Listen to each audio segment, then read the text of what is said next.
Hi there, Cash Drone here for Waypoints, joined by Outsiders 2, who today is going to go look for a geocache, specifically a bonus cache. So nobody says that to go geocaching you have to drive there.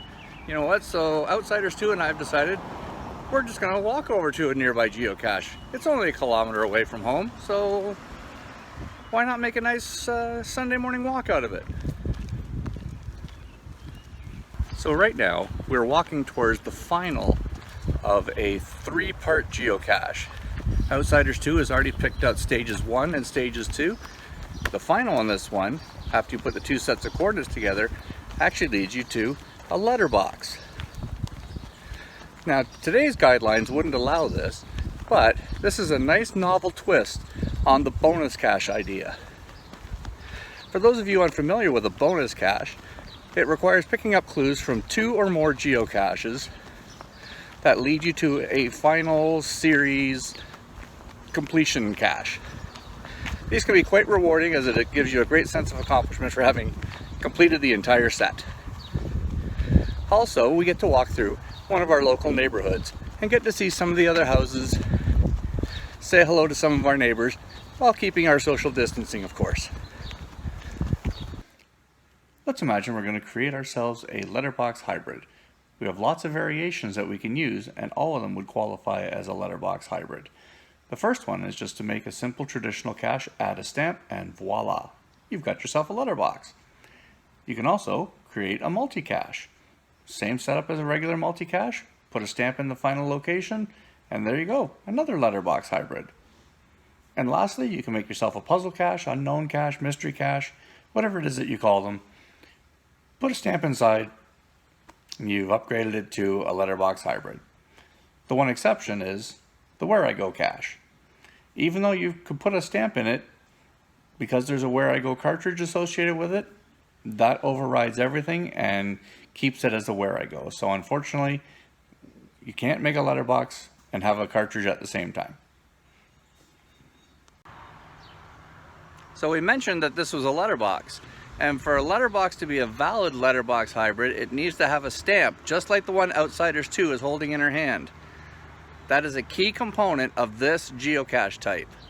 We're going to look at this chart shortly and see what all the other requirements are based on the cache types. As a reviewer, one of the things I need to do when I'm reviewing a geocache is to make sure that the cache owner has chosen the correct type for the way that they have described and laid out their geocache.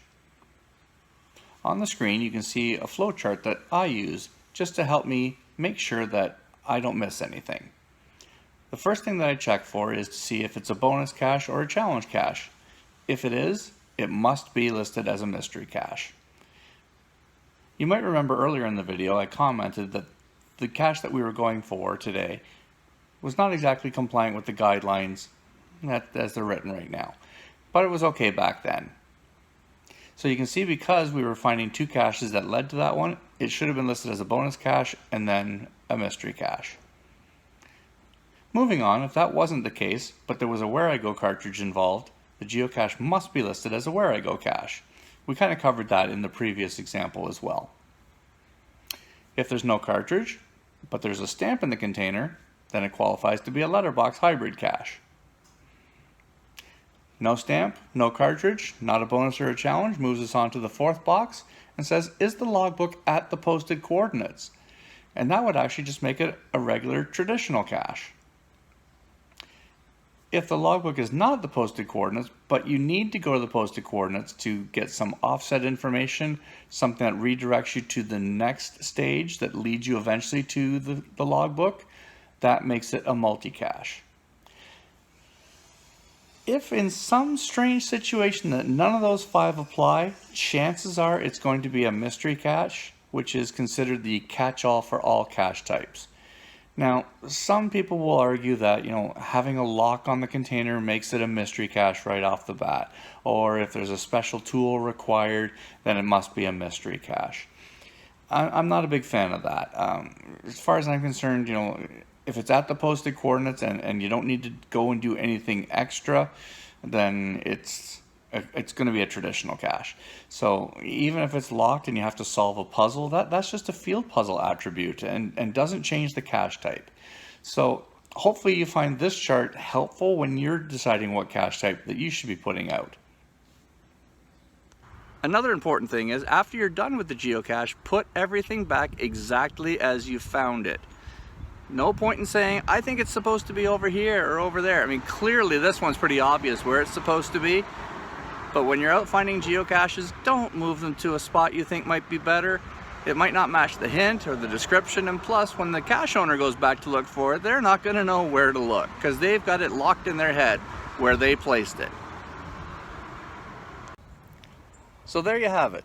Another geocache found, and looking at how the guidelines apply to placing geocaches when it comes to creating them based on cache type in this case. Stay tuned for more videos with helpful hints and methods that you can use for creating geocaches for others to enjoy. I've been Cache Drone for Waypoints. This has been Outsiders 2. Bye. We'll see you on the next video. And of course, the gratuitous, click the thumbs up button, share, like, and subscribe. See you next time.